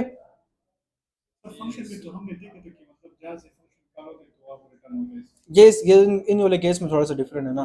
प्रॉमिस केस में हमारे पास ये प्रॉमिस चेनिंग किसी चीज को कहते हैं कि आप इसमें चेन बनी हुई है ना, पहले जो छोड़ेगा वो दूसरे में हमारे पास मिल जाएगा। नहीं नहीं, ये यहाँ पे इशू आ जाएगा, क्योंकि देखो होगा क्या कि आपको वेट करना है कि जब तक हमारे पास ये काम पूरा नहीं हो जाता, क्योंकि इस काम को पूरा होने में टाइम लगता है ना। अगर मैं आपके कहने के अकॉर्डिंग ऐसा कर दूं, जो आपने बात की मैं वही कर लेता हूँ, छोड़ो मैं इसको आगे नहीं लेके जाता। जी। आता हूँ ना मैं यहाँ पे। मैंने यहाँ पे देखे रिजल्ट का इस्तेमाल किया, आपने कहा कि यार अलहदा में ना जाओ, मैंने यहाँ ही प्योरीफाई किया, यहाँ ही प्रिंट कराया। तो प्रॉमिस देखे पेंडिंग में फंस गए, क्योंकि अभी तक प्रॉमिस हमारे पास सक्सेसफुली कंप्लीट नहीं हुआ था, रिस्पॉन्स नहीं आता कि मैंने प्रिंट करा दिया। तो हमें यहाँ पे वेट करना पड़ता है कि यार पहले पूरा का पूरा सक्सेस करो, उसके बाद अगले में जाके काम करना। ठीक है। तो इस वजह से मैंने यहाँ पे ये तरीका अपनाया है, डॉट देन किया। और आपकी बात सही कि यहाँ पे चेयरिंग हो गई है, तो मैं यही बताना चाह रहा हूँ कि डॉट देन में हमारे पास चेयरिंग होती है। मैं इसका दूसरा तरीका कराऊंगा, जो हमारे पास क्या होगा, एसिंग अवेयर, जिसमें हमारे पास चिल माहौल होगा। यहाँ तक समझ आ गई है? पक्की बात है। ऊपर। जी। ये ये हेडर्स बेसिकली एक एक्स्ट्रा इन्फॉर्मेशन है। आप एपीआई रिक्वेस्ट कराते हैं तो रिक्वेस्ट में आप एक्स्ट्रा इन्फॉर्मेशन देते हैं, यानी अपनी मर्जी की इन्फॉर्मेशन दे सकते हैं कि मुझे डेटा जो है इंक्रिप्टेड चाहिए, ओपनली चाहिए, क्या चाहिए। आपने जो भी अपनी रिक्वायरमेंट होती है ना, आप किस में डालते हैं, एक हेडर्स बनाएंगे और हेडर्स में दे देंगे। हमारे पास यहाँ पे एक्सेप्ट से मुराद कि हेडर्स उस एपीआई को जाके बोलेगा, डेटाबेस को बोलेगा, तो मुझे डेटा तो दे रहा हो लेकिन सिर्फ डेटा किस में होगा, जेसन के फॉर्मेट में, इसके अलावा मैं रिस्पॉन्स नहीं लेके जा सकती। तो आपको जो एक्स्ट्रा चीजें बीच में ऐड ऑन करवानी होती है, वो आप हेडर्स का एट्रीब्यूट, हेडर्स के की ऑन करके इसके अंदर लिखते जाते हैं। इसमें हमारे पास और भी आती हैं, इंक्रिप्टेड होनी चाहिए, और हमारे पास कितना होना चाहिए, सारी की सारी इन्फॉर्मेशन आप यहाँ पे देते हैं। बेसिकली एक रिक्वेस्ट के बारे में जो एक्स्ट्रा इन्फॉर्मेशन होती है ना, आप वो हेडर्स के ना के डिफाइन कर लेते हैं। ठीक है। यहाँ तक समझ आई है? जेसन फॉर्मेट की देखें, डेटाबेस आपको जब भी डेटा देती है ना, तो ये नहीं कि आपको डायरेक्टली पकड़ा देगी कि ये लो तुम्हारा डेटा। ये प्रॉपर डेटाबेस से अगर रिस्पॉन्स किया ना, ये प्रॉपर इंक्रिप्टेड होता है। इंक्रिप्टेड से मुराद ये पूरा का पूरा लॉक हुआ है। ये आपको खाली डेटा लॉक नहीं देता, ये आपको इन्फॉर्मेशन भी प्रोवाइड करता है।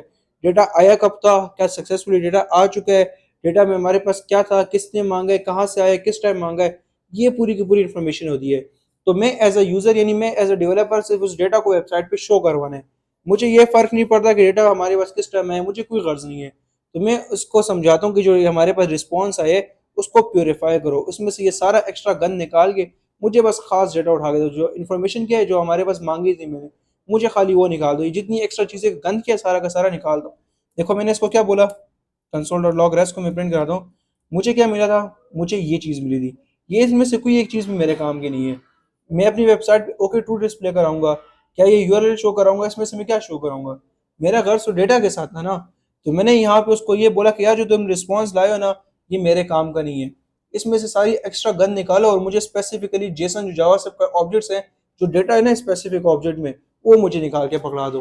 तो रेस्ट डॉट जेसन की मदद से हमें सिर्फ स्पेसिफिक डेटा मिल जाता है। बाकी सारा गंज, बाकी जितनी एक्स्ट्रा इन्फॉर्मेशन है सारी साइड पे हो जाती है। ठीक है, समझ आइए।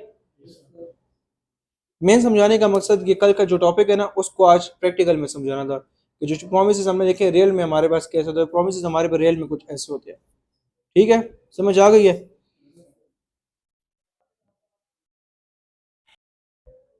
अच्छा, करना भी यहाँ पे ये कि मुझे एक बात छोटी सी आप लोग बताएं, मैं चाह रहा हूँ कि यार मुझे मल्टीपल जोक्स शो हों। यानी अभी करंटली मुझे एक शो हो रहा है ना, मैं चाह रहा हूँ कि मुझे एक भी शो हो, दो हो, तीन हो, चार हो। चलो छोटे इस चीज़ को हम लोग फिर थोड़ी देर बाद देखते हैं कि मल्टीपल जोक्स आप कैसे शो करा सकते हैं। अच्छा, यहाँ तक तो आपको डॉट देन और डॉट कैच का असल मकसद समझ आ गया ना कि हमारे पास कैसे काम कर रहे हैं। आगे हम लोगों ने बढ़ना है, आगे हम लोग देखते हैं कि यार हमारे पास ये सेम काम एसिंग अवेट की मदद से कैसे होगा। तो मैं इसको फिलहाल के लिए कमेंट आउट कर रहा हूँ, इसी काम को मैं एसिंग अवेट में कन्वर्ट कर रहा हूँ, ताकि ये जो हमें प्रॉमिस चेनिंग जो देखने को मिली ना, हमें ये देखने को ना मिली। तो अगेन मैं वही कर लूंगा, कॉन्स्ट गेट, गेट नाम था कि फेच था, फेच जोक्स था, fetch jokes is equals to, हमें यहाँ पे क्या लिखना है, मैं उस एपीआई से डेटा मांग रहा हूँ, सबसे पहले क्या लिखेंगे, फेच। देन हमारे पास सबसे पहले क्या आता है, यूआरएल आता है। आपके पास जो एपीआई का लिंक है, बेसिकली आपकी एपीआई का जिक्र होगा, मेरे पास एपीआई ये है। एंड देन उसके बाद हम लोग क्या लिखते हैं, देन पूरा आगे बताओ ना, ऑब्जेक्ट में क्या क्या आएगा, सबसे पहले आएगी मेथड हमारा कौन सा होगा, डेटा मांग रहे तो हमारे पास गेट आएगा। अच्छा, उसके बाद हमारे पास क्या आएंगे, हेडर्स आ जाएगा। हेडर्स में हम लोगों ने बेसिकली अपनी डेटा टाइप डिफाइन करनी है कि हमें किस टाइप का डेटा चाहिए। तो डिफाइन करने के लिए हम लोग यहाँ पे क्या लिखेंगे, एक्सेप्ट, देन क्या लिखेंगे, application Jason, application slash Jason के मुझे जेसन फॉर्मेट में चाहिए। फेच करने का तरीका तो पूरा हो गया, अब किसकी बारी आती है इस प्रॉमिस को हैंडल करने की। तो मैं यहाँ पे एसिंग अवेट का जिक्र करूंगा, एसिंग अवेट का इस्तेमाल करूंगा, लेकिन मुझे बताएं कि एसिंग अवेट को चलाना कैसे है, मतलब एसिंग अवेट के लिए मुझे क्या चीज़ करना लाजमी है। सबसे पहले, क्या बिना फंक्शन के एसिंग अवेट काम कर सकता है, बिना फंक्शन के कर सकता है, नहीं करता, क्योंकि आपको एसिंग अवेट चलाने के लिए हमेशा फंक्शन का आपका होना लाजमी है। तो मैं यहाँ पे आके अभी एक एसिंक्रोनस जावास्क्रिप्ट का फंक्शन बनाऊंगा, यानी मैं जावास्क्रिप्ट को बताऊंगा कि यार इस फंक्शन को चलने में वक्त लग सकता है, तो इसको अपना वक्त दो और तुम आगे जाके अपना काम करने लग जाओ। यानी मल्टी थ्रेड करने के लिए मैं किसको इस्तेमाल करूंगा, एसिंग को करूंगा। लिखूंगा एसिंग फंक्शन, फंक्शन का नाम लिखें, तो मैं यहाँ पे फंक्शन का नाम रख रहा हूँ गेट, जो ऊपर फेच है नीचे गेट है। अब मुझे तकरीबन आप, जी बिल्कुल, ये एपीआई हमें जो, ये बिल्कुल आप कुछ भी रख लें, लाजमी नहीं है कि आप ये लिखें, आप यहाँ पे गेट डेटा कर भी कर सकते हैं, कोई फर्क नहीं पड़ता, जो कुछ लिखना चाहते हैं लिख ले। मैं बेसिकली आप इसमें समझाने के लिए ज़्यादा क्लियर टू द पॉइंट रहने के लिए ऐसे नाम लिख रहा हूँ, आप कुछ भी यहाँ पे लिख सकती हैं। अच्छा, उसके बाद मुझे अब ये बताएं कि ये काम कैसे करेगा एसिंग अवेट का, मैंने यहाँ तक कर लिया, आगे का आप लोग मुझे बताएं। ये जो है ना, ये मुझे प्रॉमिस रिटर्न करेगा और उस प्रॉमिस के ऊपर मैंने अवेट लगाना है। चलो मैं यहाँ पे कर रहा हूँ, लिखेंगे कॉन्स्ट, ये हमें क्या रिटर्न करेगा, रिस्पॉन्स देगा ना। तो मैं यहाँ पे किसी भी नाम से बना सकता हूँ, आप वेरिएबल चाहे किसी भी नाम से बना लें। नॉर्मली जो हमारे पास एपीआई का जो डेटा होता है ना, जो हमें रिटर्न हुआ था, उनमें ज़्यादा किस में रखते हैं, रिस्पॉन्स के अंदर। आप किसी भी नाम से बना सकते हैं। अभी ये जो फेच जोक है ना, ये हमारे पास क्या करेगा, चलने में वक्त लेगा, तो इसके आगे मैं क्या लगाऊंगा, अवेट फेच जोक, जब तक हमारे पास ये नहीं चल जाता काम रुका रहेगा। अब अगले पार्ट में क्या होगा कि लेट से रिस्पॉन्स आ गया, उसके बाद हमें उस रिस्पॉन्स को किस में कन्वर्ट करना है, मैंने उस रिस्पॉन्स को जेसन में कन्वर्ट करना है, तो इसके लिए मैं क्या लगाऊंगा, अवेट, देन डेटा किस में सेव हुआ हुआ है अब, तो मैं क्या लिखूंगा, रिस्पॉन्स आगे डॉट जेसन, आगे लिखते हैं, ये काम हो गया। और फाइनली मैं कंसोल डॉट लॉग के रिजल्ट को प्रिंट करा लूंगा। बस हमारा प्रॉमिस हैंडलिंग हो गई है। हमने प्रॉमिस चेनिंग में हमने कुछ ऐसा किया है और रेसिंग अवेट में हमारा इतना कोड आया बस। अब क्या होगा, सबसे पहले हमारे पास वो वेट करेगा जब तक हमारे पास ये एपीआई जो है रिस्पॉन्स नहीं कर लेती। एक दफ़ा रिस्पॉन्स आ जाएगा, हम उसको जेसन में कन्वर्ट करेंगे और जेसन में कन्वर्ट करने के बाद हम उसको प्रिंट करा देंगे। तो अब देखते हैं कि हमारे पास क्या आ रहा है। मैंने यहाँ पे गेट जोक्स का जो फंक्शन मैंने बनाया है उसको कॉल करा दूंगा, गेट जोक्स कॉल कराया। तो जाके देखते हैं हमारे पास, देखें सेम ऑब्जेक्ट आ गया कि नहीं जो हमारे पास डॉट देन की मदद से आया था। इस पॉइंट पे डॉट देन भी हमें तो ये चीज़ रिटर्न करा था ना, इस पॉइंट पे, इस पॉइंट पे डॉट देन हमें ये चीज़ ये रिटर्न करा था, मैंने डॉट जोक लगाया था, लेकिन उसके बगैर उसने हमें ये चीज़ रिटर्न की थी ना, आईडी ये सब कुछ। तो सेम चीज़ यहाँ पे जोक देखने के लिए मैं क्या करूंगा, रिजल्ट डॉट, इस रिजल्ट में हमारे पास ये पूरा ऑब्जेक्ट सेफ है ना, मुझे ये निकालना है, तो उसके लिए क्या करूंगा, result dot joke. Let's see कोई फर्क पड़ा है, आउटपुट बिल्कुल सेम है ना, फर्क किसमें पड़ा है हमें, कोड के अंदर। ये किस्सा हमारा खत्म हो गया, कितना इजीली हमने यहाँ पे काम कर दिया। तो एसिंग अवेट इस वजह से हम लोग ज्यादा इस्तेमाल करते हैं। डॉट देन के केस में क्या था कि पहले ये काम हो, फिर ये काम हो, फिर ये काम हो। वहीं पे अवेट कहता है कि यार मैं ये जब तक ये चीज हैंडल नहीं कर लूंगा, तुम आगे की एग्जीक्यूशन स्टॉप करके रखो। एग्जीक्यूशन क्या हो, पूरी फाइल की स्टॉप हो जाएगी, इस फंक्शन के अंदर की एग्जीक्यूशन स्टॉप होगी। आगे फाइल जो है मैंने यहाँ पे लिखा है console dot log, console dot log, ये तो देखो कंसोल हमारा पहले प्रिंट हो गया है और बाकी बाद प्रिंट हो गया है। एग्जीक्यूशन हमारी फंक्शन की स्टॉप हुई है, ना कि इस चीज की। तो ये हमारे पास एसिंग अवेट का कुछ फायदा आ गया है। बिल्कुल कहता है कि ये कहेगा कि यार सब्र करो, अभी मैं काम कर रहा हूँ। यहाँ पे ये कहेगा जब तक मेरे रिजॉल्व नहीं हो जाता आगे का काम ना करना। ये अपने रिलेटेड कहता है कि मेरे रिलेटेड आगे का काम ना करना। हमारे पास यहाँ पे फेच जोक्स पे लगे, कहता है फेच जोक्स जहाँ पे इस्तेमाल हुए हैं उसको ना लेके चलना। तो हमारे पास ये किस में सेव है, रिस्पॉन्स में ना। जहाँ जहाँ पे रिस्पॉन्स इस्तेमाल होगा वहाँ वहाँ की एग्जीक्यूशन स्टॉप हो जाएगी, जब तक ये चीज़ हमारे पास रिजॉल्व नहीं हो जाती। एक दफ़ा हमारे पास ये कुछ ना कुछ जवाब देता है, उसके बाद हमारे पास ये चलेगा अगला पार्ट। फिर जब तक हमारे पास ये चीज़ जेसन में कन्वर्ट नहीं होती तो ये कंसोल भी हमारे पास नहीं चलेगा। अगर मैं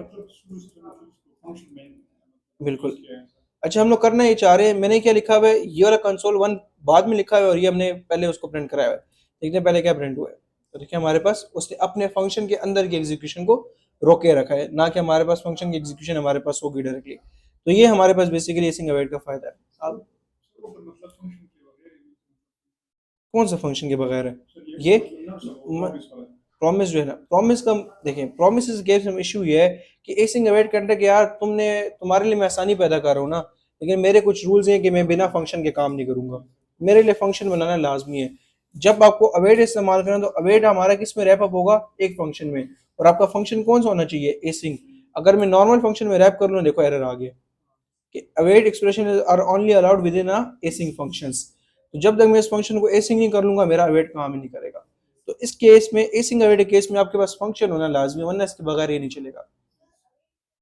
अवेट इंतजार करना है बेसिकली, आप हिसाब से कहने के इसको मैं कहता हूँ कि यार तुम इंतजार करो, जब तक मैं अपना बोलना नहीं पूरा कर लूंगा तब तक तुम ना बोलना। एक दफा मैं बोलना पूरा करूंगा उसके बाद ये काम बोलेगा। अवेट बेसिकली बाकियों सबको कहता है कि यार मेरे लिए इंतजार करो, मेरी एग्जीक्यूशन का इंतजार करो। ठीक है यहाँ तक। तो ये हमारा काम यहाँ तक कुछ इतना ही है। अच्छा इस चीज़ में मुझे एरर हैंडलिंग करनी है। कोई बंदा बोले कि यार यहाँ पे देन कैच में तो एरर हैंडलिंग हो रही थी, अगर एरर आता तो हम लोग हैंडल कर लेते, इसमें किस तरह करेंगे। हम लोग यहाँ पे सिंपली किसका इस्तेमाल करेंगे, किसका इस्तेमाल करेंगे, ट्राई एंड देन नहीं आएगा, ट्राई एंड कैच आएगा। ट्राई आ जाएगा, जो कोड आपने चलाना होगा वो किस में लिखेंगे, सारा का सारा ट्राई में लिख देंगे। और एरर के लिए एट द एंड कैच, लिखा error console dot log error. तो अब देखो मैं कोई एरर अपनी तरफ से डाल दूँ, मैंने एपीआई में ना, एपीआई मैंने गलत कर दी है, इस नाम की कोई एपीआई नहीं है, लेकिन मैं रिक्वेस्ट कराऊंगा तो देखो हमें एरर मिल गया। हमारी एरर हैंडलिंग यहाँ पे सिंपली हो गई ना, और हमें बदले में क्या मिले, 404 से मुराद की चीज़ एग्जिस्ट ही नहीं करती है जो तुम जो मांग रहे हो।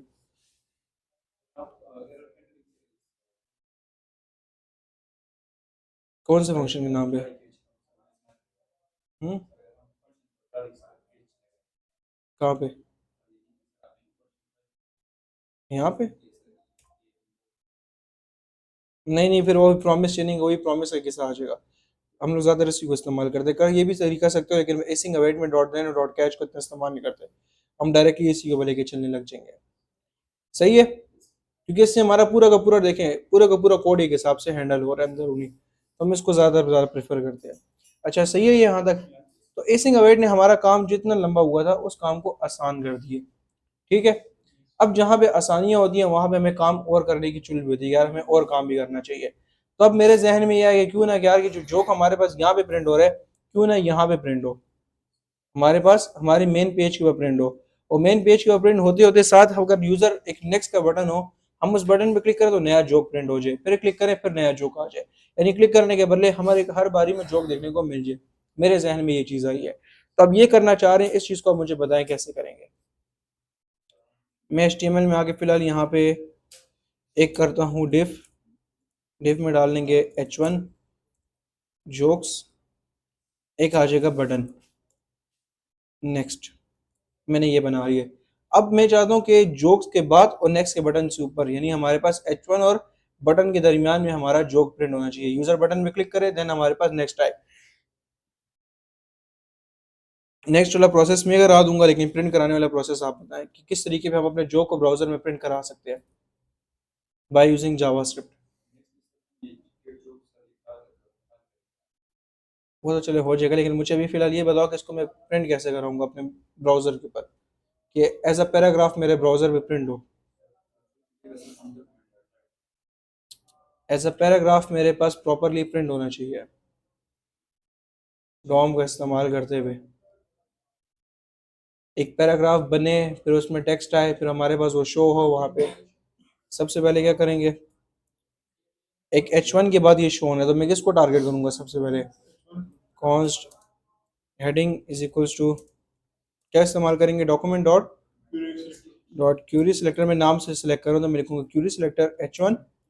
उसके बाद मैंने क्या करना है, पैराग्राफ यहाँ पे डिस्प्ले कराना है, तो पैराग्राफ एग्जिस्ट करता है फिलहाल, तो मुझे क्या करना पड़ेगा, const para is equals to document dot create element paragraph, मैंने यहाँ पे पी प्रोवाइड कर दिया। अब इसको H1 के बाद शो भी कराना है, तो उसके लिए मैं क्या करूँगा, हेडिंग डॉट, अगर मैंने अपेंड लगाया तो क्या होगा, H1 के अंदर आ जाएगा पैराग्राफ, और अगर मैंने आफ्टर लगाया तो H1 के टैग के अंदर बाद आएगा या H1 के टैग के बाद ये शो होगा। तो ये मैं यहाँ डॉट आफ्टर लगाता हूँ और बीच में मैंने लिखा पैरा, सही है। अगर अब मैं जाकर देखूँ तो मुझे एलिमेंट्स में, यहाँ पे एलिमेंट्स में आए हैं डिव है, तो H1 के बाद एक एम्प्टी पैराग्राफ देखने को मिल रहा है, लेकिन इसमें जोक होना चाहिए, तो जोक कैसे आएगा, जो जोक है हमारे पास जो मैं कंसोल में प्रिंट करा रहा हूँ, मैं चाहता हूँ पैराग्राफ के अंदर शो हो। नहीं नहीं, यहाँ पे छोड़ो, यहाँ में मुझे बताओ कंसोल की जगह मैं क्या लगाऊंगा, पैराग्राफ के अंदर पैरा डॉट इनर टेक्स्ट लगा देंगे हम लोग, is equals to P dot, क्या ना sorry, result dot, result dot joke लगा लेंगे। लेट्स सी अब क्या होता है हमारे पास। तो हमारे पास हर बारी रिफ्रेश करने में एक नया जोक आ रहा है। इसके बाद हम लोग बटन के साथ चलेंगे। अच्छा बोलो जमाल।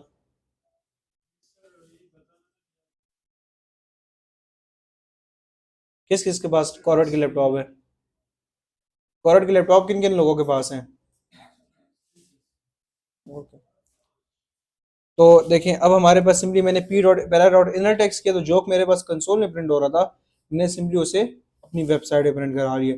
रिफ्रेश कर रहे हैं, हमें हर एक बारी में नया मिल रहा है। पहला पार्ट कंप्लीट हो गया, दूसरा पार्ट हमारे पास क्या है, नेक्स्ट करने पे नया जोक प्रिंट हो। अब इसके लिए क्या करना है, तो देखो नए जोक किस तरह प्रिंट होगा कि अगर हम लोग रिक्वेस्ट दोबारा करेंगे ना, डेटा उसकी एपीआई भी बोलेंगे कि नया जोक चाहिए, तो हमें एक नई रिक्वेस्ट करनी पड़ेगी। अगर तो नया रिस्पॉन्स आएगा तो ऑटोमेटिकली गेट जोक का फंक्शन चल जाएगा ना। तो हमें करना क्या पड़ेगा, हमें इस कोड को बार बार रीयूज करना है, लेकिन मैं बार बार ये तो नहीं कर सकता ना कि मैं यहाँ पे आऊँ कुछ ऐसा करूँ। हमें बटन के ऊपर सेलेक्ट करना है, तो हम लोग यहाँ पे पहले बटन को सेलेक्ट कर दें, const btn is equals to document dot create element और बीच में बटन, सॉरी क्या करेंगे, query selector dot query selector और बीच में बटन लगा देंगे। अब मुझे करना है कि जब बटन पे क्लिक हो तो बटन पे हमारे पास btn dot add event list लगेगा, और इवेंट कौन सा है, क्लिक। अब मैं ये तो नहीं करूंगा ना कि मैं हर, नहीं नहीं, गेट जोक्स काम नहीं करेगा। गेट जोक्स जो हमारे पास है वो पुराने वाले को ही बार बार करता जाएगा, हमें नया वाला बनाना है कि ताकि नया हो। तो मुझे एक बात बताओ कि नई रिक्वेस्ट करने के लिए मुझे इसे बार बार बुलाना पड़ेगा ना, तो क्या मुझे ये काम करना पड़ेगा कि मैं बार बार ये लिखूं, बार बार मैं फेच का ये बनाता रहूं, ऐसा तो नहीं करना पड़ेगा ना। मैं चाह रहा हूँ कि यार कुछ ऐसा हो ना कि ये जो फेच है ना ये किधर सेव हो जाए, उसको मैं बार बार लिखने के बजाय बस सिर्फ नाम लेता रहूँ और ये मेरे पास आता रहे। इसका मैं नाम लूँ ये फंक्शनलिटी परफॉर्म करे, नाम लूँ ये फंक्शनलिटी परफॉर्म करे। इसके लिए हम लोग क्या करेंगे, वेरिएबल तो फंक्शनलिटी परफॉर्म नहीं करता ना, वो सिर्फ कॉल होता रहेगा। अभी तो वेरिएबल में सेफ है ऑलरेडी। ये सिर्फ वेरिएबल, अगर मैं लेट्स से इसको कॉल करता हूँ, ये हमारे पास क्या कर रहा है, डेटा ला के दे रहे हैं ना। अगर मैं फेच जोक्स रखता हूँ तो क्या ये नई रिक्वेस्ट करेगा? नई रिक्वेस्ट तो नहीं करेगा, जो इसमें सेव हुआ है वो प्रिंट कराएगा ना। ये हमारे पास क्या कर रहा है, मुझे इतना बताओ। ये डेटा ला के किस में सेव करा रहे हैं, इस वेरिएबल में सेव करा रहा है। अब जब भी मैं इस वेरिएबल को कॉल करूंगा तो क्या ये रिक्वेस्ट करेगा या उस डेटा जो इसमें सेव हुआ है वो प्रिंट करा के देगा? वो प्रिंट करा के देगा ना जो इसमें सेव हुआ है। तो कुछ ऐसा होना चाहिए कि यार जब मैं इसको कॉल करूँ ना, तो हर एक बारी में नई रिक्वेस्ट जाए। ये काम मेरे लिए वेरिएबल नहीं कर सकता। मुझे किसी ऐसे का इस्तेमाल करना है जिसमें मैं इंस्ट्रक्शन एक दफ़ा लिख दूँ और अपनी ज़रूरत पड़ने पर बार बार कॉल करता जाऊँ। ये फंक्शनलिटी हमारे लिए कौन परफॉर्म कर सकता है? एक दफ़ा मैंने लिख दिया और जितनी दफ़ा ज़रूरत पड़ेगी उसको मैं बुलाता रहूंगा और मेरे लिए काम करता जाएगा।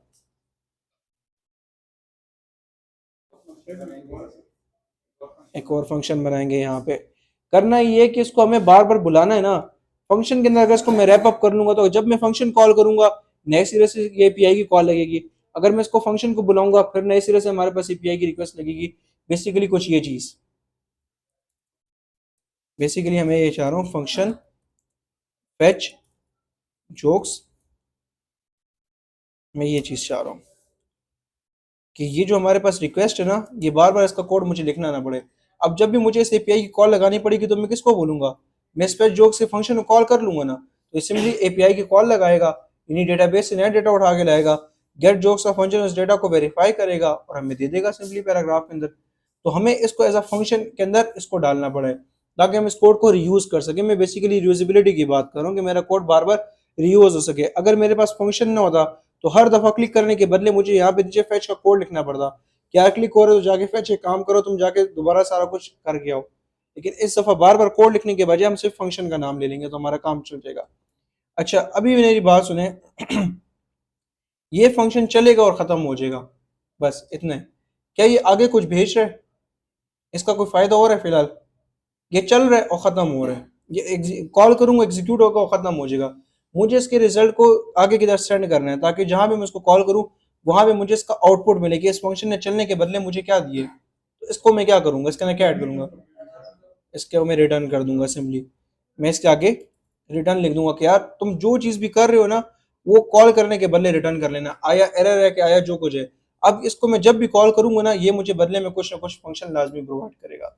नीचे आते हैं। अब फेच जोक्स की जगह हमारे पास फेच जोक तो एक फंक्शन बन गया ना, तो उसके आगे मैं सिंपली कुछ ये लिख लेता हूँ कि जब हमारे पास क्या है, यूजर इसके ऊपर क्लिक करे तो जाके फेच जोक्स के फंक्शन को कॉल करो।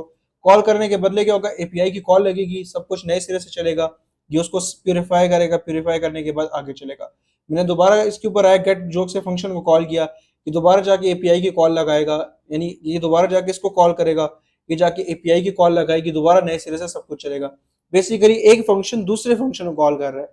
यहाँ पे हमारे पास ये चल रहा है। और जो फेच जॉक्स का फंक्शन है, इसकी क्या खासियत है, ये हर दफा अपने आप को जब हम इसको बुलाएंगे तो जाके पहले डेटाबेस के साथ बातें करेगा कि वो तुम्हारे पास मेरे लिए कुछ है कि नहीं। और बातें करने के बदले जो कुछ मिलेगा मुझे पकड़ा देगा कि यार ये लोग मैं तुम्हें ला के दे दिए। अब हमें क्या करना है, हमें सिर्फ एड इवन लिस्टन में आप किसको कॉल करना है? फेच को करना है कि गेट को करना है? प्यूरिफाई कौन कर रहा है? देखिए फेच जोक्स का फंक्शन किसने कॉल किया हुआ है? इसने किया हुआ है ना ऑलरेडी, गेट जोक्स में हुआ है। तो अगर मैं गेट जोक्स को कॉल करता हूँ तो सबसे पहला काम क्या होगा, वो फेच जोक्स को बुलाएगा और फेच जोक्स क्या करेगा, एपीआई की कॉल लगाएगा जाके। कॉल के बदले जो कुछ आएगा वो प्यूरिफाई होगा और हमारे पास पैराग्राफ में शो हो जाएगा। तो इस हिसाब से मुझे कौन सा फंक्शन कॉल करना चाहिए, गेट जोक्स का। तो मैं एड इवन लिस्टन में आके लिखता हूँ। अच्छा मैं इसे फंक्शन कॉल कर रहा हूँ तो मैं यहाँ पे इसको एक एक्स्ट्रा फंक्शन बनाने के बजाय सिर्फ उसका नाम पास कर लूंगा, गेट जोक्स, बस हमारा किस्सा खत्म। अब जब बटन पे क्लिक होगा गेट जोक्स का फंक्शन, ये वाला फंक्शन कॉल होगा। ये जाके हमारे पास अपने ऊपर वाले फंक्शन को कॉल कराएगा, एक नई एपीआई की रिक्वेस्ट होगी। नई रिक्वेस्ट होगी, नया रिस्पॉन्स आएगा, उसको हम अपने पास सेव करके प्यूरिफाई करेंगे और अपने पास वेबसाइट के ऊपर सिंपली डिस्प्ले करा देंगे। अगर आके देखें, नेक्स्ट, चल गया ना हमारे पास। हर एक बारी में हमारे पास क्लिक करने के बदले क्या हो रहा है, इसको कॉल हो रहा है। और ये सबसे पहले जाके अपने मेन फंक्शन को कॉल कर रहा है कि यार मुझे कहा गया कि तुम्हें बुलाऊं। ये कहेगा सब्र करो, मैं कुछ काम कर रहा हूँ, काम करने के बदले तुम्हें कुछ ना कुछ दे दूंगा। और दूंगा क्यों, क्योंकि हमने इसके आगे क्या लिखा हुआ है, रिटर्न लिखा हुआ है। तो ये हमारे पास बेसिकली एक छोटा सा एसिंग अवेयर से इन चीज़ों का थोड़ा सा प्रैक्टिकल में इस्तेमाल है, प्रैक्टिकली हमारे पास कैसे इस्तेमाल होते हैं। तो कुछ समझ आई है इन चीज़ों की? जो हमने मेन चीज़ समझाने की थी कल, जो हमने सारी चीज़ें पढ़ी है ना, कॉल बैक्स हुई है, वो आखिर में यहाँ पे आके रुकती हैं। रियल वेबसाइट्स में उनका ये रोल है। ठीक है? अगर मैं इसके बाद भी कोई, अच्छा ये मैंने सबसे पहले यहाँ पे क्यों लिखा हुआ है? एक दफ़ा मैंने उसको खुद भी कॉल किया भाई, ये क्यों है? अगर इसको मैं कॉल ना करूँ तो क्या होगा? मैंने इस गेट जोक्स को एक दफ़ा यहाँ पे भी कॉल किया हुआ है। अगर मैं इसको कॉल नहीं करता तो मेरे पास क्या होगा? कंसोल तो है ही नहीं। मैं तो इसको इस वाले फंक्शन को कॉल करूँ ना। मुझे बताओ कि जब तक यूज़र बटन पे क्लिक ना करे तो क्या इनमें से कोई फंक्शन रन हो रहा है? नहीं हो रहा ना। अगर मैं वेबसाइट पे तो कुछ शो हुए, मुझे फंक्शंस ये चीज़ें दिखाने के लिए क्या करना पड़ेगा? इसको पहले एग्जीक्यूट कराना पड़ेगा ना। क्लिक किया तभी चला है। तो जो मैंने पहली दफ़ा यहाँ पे लिखा हुआ है वो इस वजह से लिखा है कि जब पेज लोड हो ना, तो ऑलरेडी कुछ ना कुछ हमारे पास डिस्प्ले होना चाहिए। मैंने यहाँ पे ये इसलिए लिखा हुआ है कि जब वेबसाइट लोड हो तो एक दफ़ा हमारा फंक्शन चला हो ऑलरेडी, यानी कुछ ना कुछ आए। देन नेक्स्ट करने पे यूज़र जो है ऑटोमेटिकली अपनी मर्जी से नया नया बुलाता रहेगा। समझ आई कुछ इसकी? पक्की बात है। जो हम मेन चीज़ समझाने की अगेन वही है क्या, अच्छा ये फेच एपीआईज वगैरह भी समझाई थी कि फेच हमारे पास कैसे काम करता है, और दूसरा कि हमारे पास एसिंग अवेयर्स और ये जो प्रोमिस हैं ये हकीकत में क्या चीज़ें हैं। आप मुझे बताएं, यहाँ कहीं पे भी मैंने प्रॉमिस बनाया है? ऊपर भी मैंने डॉट देन इस्तेमाल किया, लेकिन मैंने कहीं प्रॉमिस बनाया है? कहीं भी न्यू प्रॉमिस लिख के पूरा काम किया है? क्योंकि मुझे बना बनाया मिले ना, मेरा काम क्या था उसको सिर्फ हैंडल करना। इस केस में मैंने देखिए 3 लाइनों में हैंडल किया है, सॉरी 2 लाइनों में हैंडल किया है, और इस केस में मैंने इतनी ज़्यादा लाइनों में हैंडल किया है। समझ गए? तो ये एसिंग अवेट हमारे पास रियल लाइफ में कुछ ऐसे इस्तेमाल होता है। कोई सवाल है? क्योंकि देखें, जब अगर आप ब्रेसेस लगाएंगे ना, जब आपने इस फंक्शन के आगे कुछ ये डालना हो, तो उस केस में आपको इसको एक एरो फंक्शन में डालना पड़ता है। लेकिन अगर आप इस फंक्शन को अंदर कुछ भी नहीं, क्या मेरी बात सुने, ये अगर मैं नहीं लगाता तो कोई फर्क पड़ेगा? फंक्शन कॉल नहीं होगा ना। तो कॉल कराने की रिस्पॉन्सिबिलिटी ऑलरेडी तो उसने उठाई हुई है ना। ये तो कह रहे हैं कि बस तुम फंक्शन मुझे तो मैं खुद ही कॉल कराता हूँ क्लिक करने के बदले। तो जब हमारे पास अपने फंक्शन को सिर्फ पास कर दे, जो एड इवन लिसनर है ना, इसमें आप फंक्शन को खुद ही कॉल नहीं करा दे, क्योंकि अगर मैं कॉल कराऊंगा तो ये देखें ये ऑटोमेटिकली रन हो जाएगा। हमारे पास ऑटोमेटिकली रन हो गया। ये लोड करने के ऊपर आया है पहला वाला, ये लोड करने पे, और अब देखें दूसरा आ गया, ये ऑटोमेटिकली रन हो गया, और अब मेरे क्लिक करने पे कुछ भी नहीं हो रहा। तो मुझे यहाँ पे फंक्शन को सिर्फ पास करना होता है, क्योंकि कॉल कौन कराएगा? ये देखेगा कि यार बटन पे क्लिक हुआ है तो चलो आप गेट जोक से फंक्शन को कॉल करा दो। ठीक है? क्लियर है यहाँ तक? अब देखिए रिफ्रेश किया, अब कुछ देर बाद पहला शो हो जाएगा। अब कहीं दूसरा हुआ है? नहीं होगा। क्यों? क्योंकि जब तक मैं इस पर क्लिक नहीं करूंगा तो हमारे पास और काम नहीं होगा। क्लिक किया, दूसरा हमारे पास आके दोबारा क्लिक किया, तीसरा आ जाएगा। इस तरीके पे कंटिन्यूसली हमारे पास चलता रहे। क्लियर है? कोई सवाल है? इस सारे की प्रैक्टिस करें।